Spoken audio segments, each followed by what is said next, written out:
This is a video just to help you, to show you how to put a bar and chain on a GreenWorks chainsaw. Now the problem that you seem to be having is that you're not understanding the operation of the pin. So in the picture you've sent me, the pin here is in this position. So what we need to do in order to get the bar to fit to start with is to turn this with a flat-headed screwdriver. So put it into the slot, and you may be able to see now that the pin is moving back towards the drive sprocket, which is this thing here. So we're going to take it all the way back just for the purposes of showing you how to do this. So there we are, it's all the way back. Now what you need to do is to get the chain. I'm just going to get the chain. And when you're putting the chain on, you want to make sure that the cutting link, which is this thing here, is pointing away from the front of the machine so that it cuts. That's the sharpest piece there that cuts the timber, and it needs to be so it's working going around this way. If you put it on the wrong way, it won't cut. So I've got the chain here pre-prepared. So you put it over the drive sprocket to start with. So there we are, it's over the drive sprocket. Then you get the bar and you place the bar onto the chain, place the bar onto the machine like this, and note the pin is there. What I'm going to do for the purposes of this is to just move the bar back slightly in order to put the chain onto the bar. So you can see that I'm just lining the chain up gently through the bar, just like this, so it's going into the groove, nearly there. A little bit tricky at this end. We come and do it down here, just give it a nice little wriggle. There we go.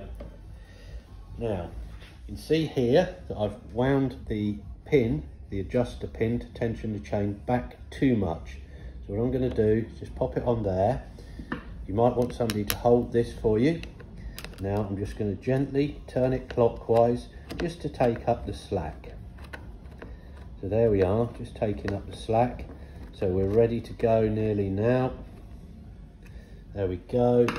You can just check the operation of it. Look, it's running nice and freely. Then you just want to hold that there. Grab the end cover, the end plate to go on.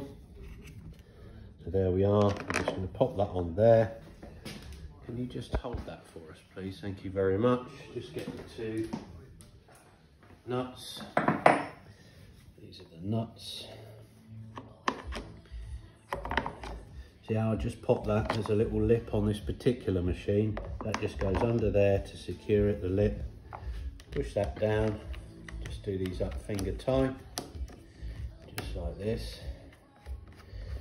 There we go, 1, 2. You can see the chain now, not quite tensioned enough. So when they're finger tight, you can then put the wrench into here. Just give it a couple more turns. That's nice. Now the tension on that is good, and then you can just go around and you lock it off just gently. Here we go, 2 bolts, 1, 2. So it's nicely tensioned up. We're moving, we're ready to go. Watch your fingers with this, they're very, very sharp. There we go, it's moving nice now. So we're all set up to start doing some work today. Now, the chain will bed in, and you'll find that it becomes a little bit slacker. We don't want it jumping off. So all you need to do is put your wrench onto there, quarter of a turn, just to allow this mechanism to slide.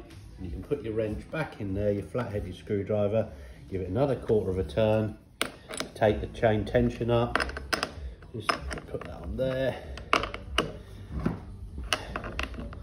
There we go, all done, ready for work. Thank you.